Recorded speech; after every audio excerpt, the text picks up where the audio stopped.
Reprenez haleine à chaque fois.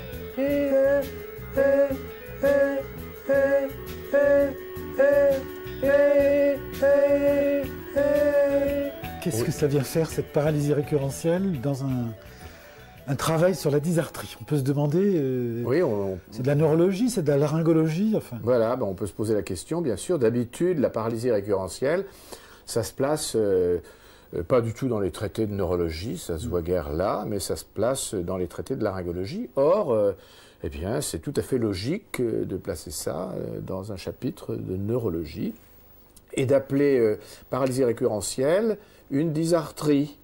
Voilà. Alors ça, c'est pas une révolution, hein, parce que si on suit, comme on l'a écrit là dans le fascicule 2 du tome 2 sur la pathologie vocale, eh bien on voit qu'il faut sortir de la définition de Kussmaul qui dit que la dysarthrie désigne l'articulation, les troubles de l'articulation verbale d'origine centrale. Et bon, alors on va suivre des auteurs plus récents, c'est Barbizet et Duisabo, qui disent que, je lis là, ce terme s'applique à tous les troubles de la réalisation de la parole liés à l'atteinte des diverses voies motrices qui commandent l'appareil phonatoire. Alors ben, le récurrent est une voie nerveuse qui, bon, donc la lésion du récurrent, ça donne lieu à des altérations de la phonation qui rentrent complètement dans le chapitre dysarthrie. Voilà. Alors ça peut peut-être choquer les ORL, parce que, bon, mais ça ne sera pas la première fois, voilà, puisque déjà, les dysphonies spasmodiques aussi, sortent de la laryngologie pour entrer dans la neurologie. Voilà. Ce qui n'empêche pas de considérer que quand même le larynx ça a quelque chose à voir. Mais enfin, sur le plan de la nosologie stricte, c'est tout à fait normal de faire comme ça. Voilà. Alors on pourra mettre les paralysies du 11, du 12, parfaitement, voilà, tout ça, toutes les paralysies périphériques. Voilà, se rentrent dans la neurologie. Alors bon, paralysie faciale, eh bien, on est en droit de dire dysarthrie par paralysie faciale ou dysarthrie par paralysie linguale. Voilà. Voilà, mais ça me donne envie là de raconter un petit peu plus la classification qu'on a prévue. Voilà. Alors on peut dire que bien sûr dans les affections neurologiques qui altèrent la fonction vocale, il y a plusieurs sortes de problèmes. Il y a le problème premièrement de la localisation des lésions et puis qui se superposent avec d'autres aspects qui sont la nature de l'affection en cause et puis aussi la réaction du sujet à son propre trouble, et ça c'est quelque chose qui est un petit peu nouveau. Alors la localisation des lésions, bien sûr, il peut s'agir d'une atteinte des voies pyramidales, et ça donnera lieu à ce qu'on appelle les dysarthries paralytiques. Mais dans ces dysarthries paralytiques, on va faire entrer les paralysies récurrentielles. C'est comme ça, voilà.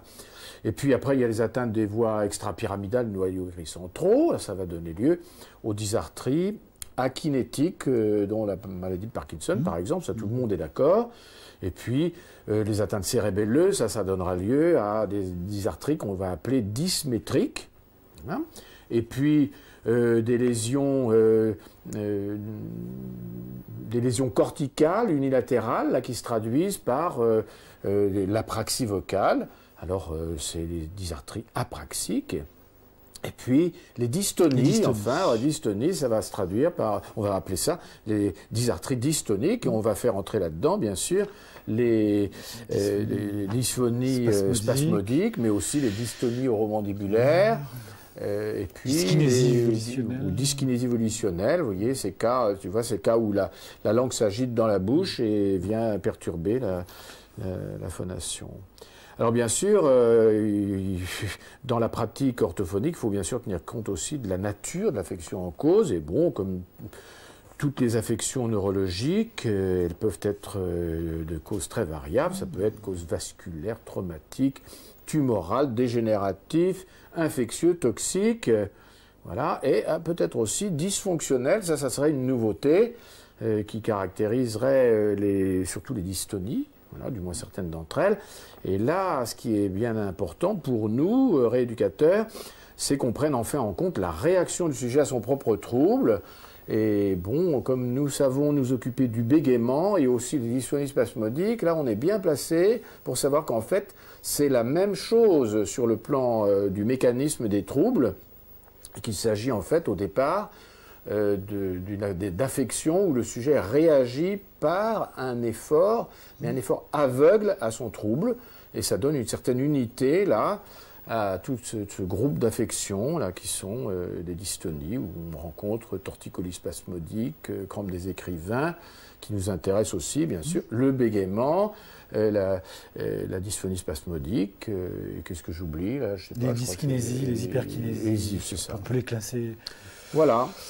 Alors par rapport aux classifications habituelles ou aux classifications américaines ou encore celles de les classifications françaises de Roquelecourt. Voilà, là, on est quand même pas très loin de la tradition française avec la classification de Roquelecourt et l'ermite, qui voit les artères paralytiques d'une part, et puis cérébelleuses d'autre part, et puis extrapyramidales d'autre part. Voilà, alors bon, une classification très en cours actuellement, c'est celle de Darley, Aronson, voilà, qui est basée sur une étude tout à fait symptomatique des dysarthries, qui a été réalisée à partir d'études où ont fonctionné des jurys d'écoute, qui ont classé des voix et des paroles entendues, en mettant des petites croix dans des cases. Est-ce que cette voix est nasonnée, comment est l'articulation, etc., etc.